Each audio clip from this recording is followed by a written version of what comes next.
know that the FAA handles at least 50,800,000 flights every year?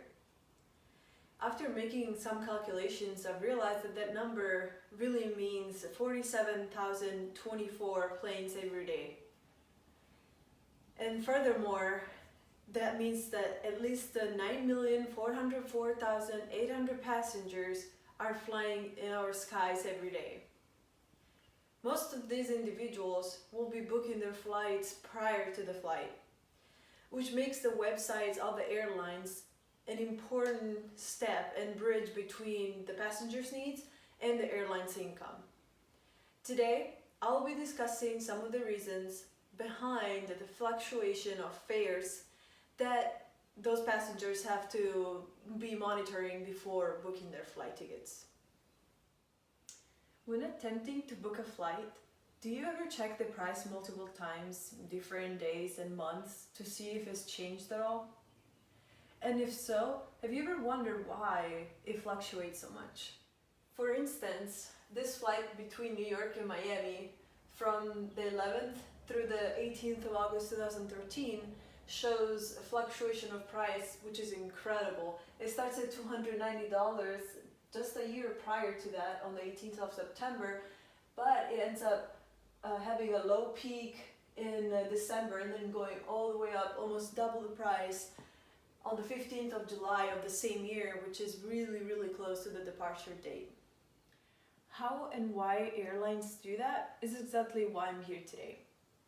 They use the yield management system, which is composed of the capacity, so what the airlines can actually provide to the passengers, the demand, so what passengers are looking for, and based on those two variables, they will determine a price that will keep changing so they can make the best revenue out of every single flight. Let's say you are in charge of an airline, and there's a flight that goes from point A to point B with 100 seats available. In this flight, you will have a group of passengers who will buy the tickets regardless because it's either for emergency purposes or because they just don't care about the pricing. We'll call these passengers the go at any price group. On the other end, there will be some passengers who are there either for recreational purposes, just like traveling, but they may not be willing to pay high prices. And we'll call this group of passengers the go if the price is right. In this case, the passengers will be purchasing the tickets only if it feels right to them. But now here's the dilemma. Since you are in charge of this airline, you want to make the most revenue out of every single seat and passenger. And therefore, you will increase the prices and will include the first group of passengers, the go at any price passengers, who are willing to pay any price you'll propose. However, by doing that, you will miss opportunities to have this other group, the go if the price is right passengers group, who are not going to be purchasing the tickets. That will translate in empty seats in every plane, who will be seen as missed opportunities of revenue anyways. On the contrary, if you set low prices so you can meet the needs of the second group, you're basically missing all that revenue that the first group would be willing to pay for the same exact seat. And this is just something airlines cannot afford. In other words, the airline's objective is to make as much profit as they possibly can per seat per flight.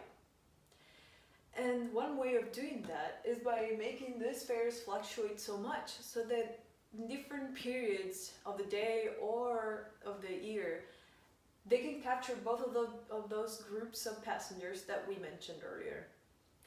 Here's another example to further illustrate this concept. Let's say your airline can attract 10 people for $1,000 per seat. You're already making that much money. Now, in order to capture the second group that is not willing to pay that much for a seat, you have to lower the prices a little bit, let's say to $500.